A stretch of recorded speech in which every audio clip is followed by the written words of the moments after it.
Olá, olá! Vamos para mais uma aula de xadrez. Na aula de xadrez de hoje a gente continua falando sobre a Índia do Rei. Dessa vez o meu adversário chegou e jogou G3, o que é que eu faço? Ai meu Deus! Calma, pequeno gafanhoto, calma. A gente tem também algumas jogadas contra G3 ali muito legais que a gente pode explorar e vai dar tudo certo. Acalma esse coração e vamos juntos. Primeiro, a gente já sabe que a Índia do Rei é contra D4. Contra D4 a gente joga cavalo F6, C4, G6, G3, bispo G7, bispo G2. É uma possibilidade, né? A gente só mudou aí um pouco o caminho, né? Que vai ser seguido. Roque, cavalo C3 e D6, né? Agora nem tanto para evitar E5, né? Porque agora eles não quiseram dominar o centro completamente, mas a gente vai continuar com cavalo F3. E agora que vem as nossas opções. A gente pode tanto jogar cavalo de BD7, que é o que foi jogado em Zurique, que foi mais jogado em Zurique. A gente tem cavalo C6, com a ideia de atacar o centro. E a gente tem também a jogada C6, que a gente vai comentar um pouco mais. Então vamos começar com cavalo de BD7.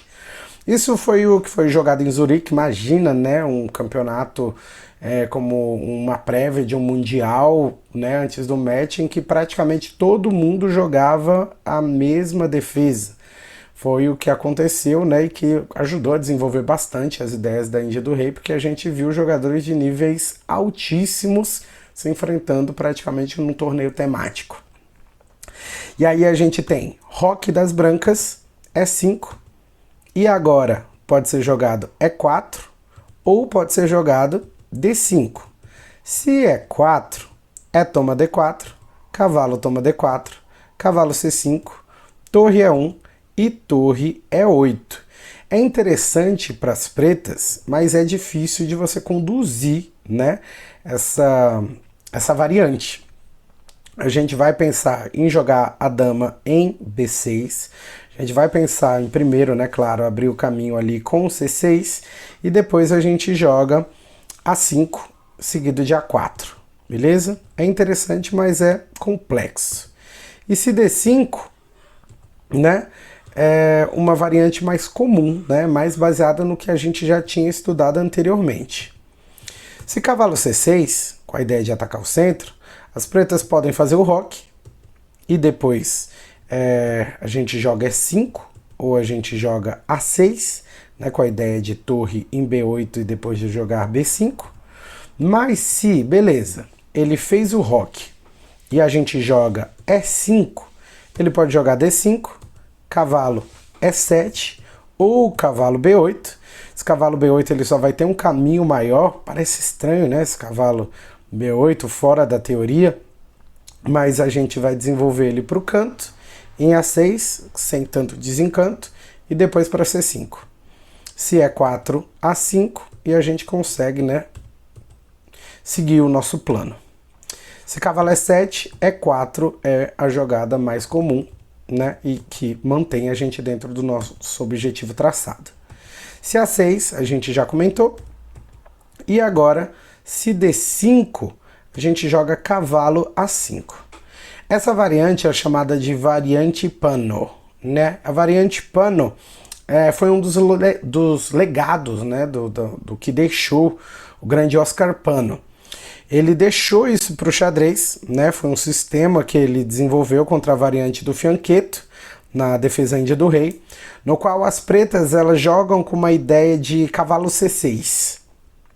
Cavalo C6, depois joga 6 e torre B8. Com um contrajogo na ala da dama, né? Então existe essa possibilidade aí que é chamada de variante Pano, né? O grande Oscar Pano. Depois desse A5, tem como você estudar nessa variante, mas a gente não vai entrar tanto nela, né? Mas é bastante interessante o resultado dela por conta desse ataque ao peão de C4. E beleza. A gente já falou sobre a ideia de atacar o centro, então falta agora C6. Se a gente joga C6, ele joga roque.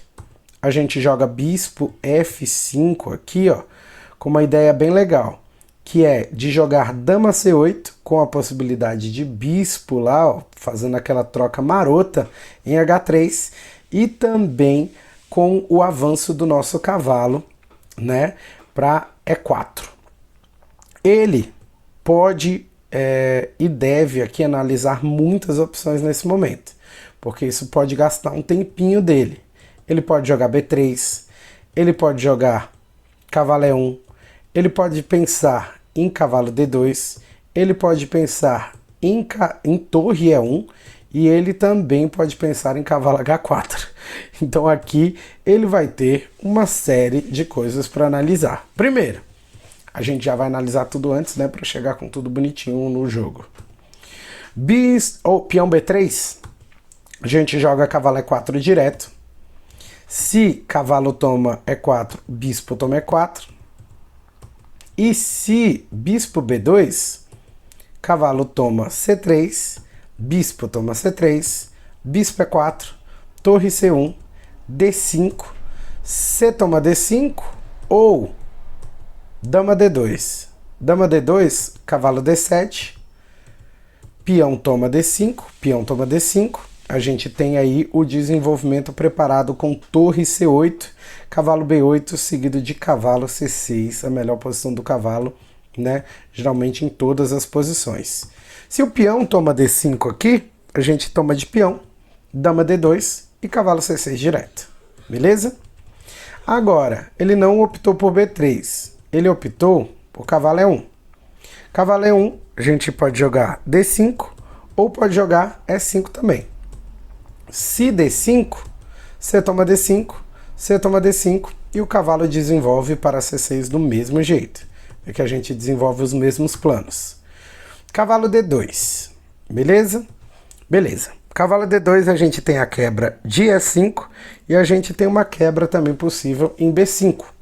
A gente joga E5, D5, C toma D5, C toma D5, cavalo A6, né? Depois de E4, a gente joga bispo D7. Continuamos ali com algo parecido com a variante pano. Se torre E1, cavalo E4, cavalo toma E4, bispo toma E4. E a gente tem agora a ideia de cavalo D7, seguido com o avanço dos peões. Um peão para C5, um peão para D5. Bispo F4, cavalo D7, dama D2, C5, D5 e A6, preparando um B5 marotinho. E vamos lá. Como última possibilidade, cavalo H4. Cavalo H4 a gente pode responder com bispo D7. Se bispo D7, a gente teria provavelmente E4, E5 para não deixar descida.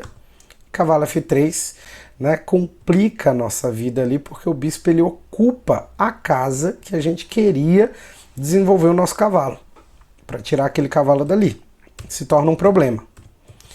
E então bispo E6 parece ser uma jogada mais atrativa. Se B3, D5, C toma D5, cavalo toma D5 ou peão toma D5. Peão toma D5, bispo B2, cavalo C6, com a ideia de torre C8 e dama D7. Torre C1, torre C8, dama D2, dama D7. Agora, se cavalo D5, a gente tem a casa ali, cavalo D7 livre, né? E fica um pouquinho mais interessante também essa possibilidade.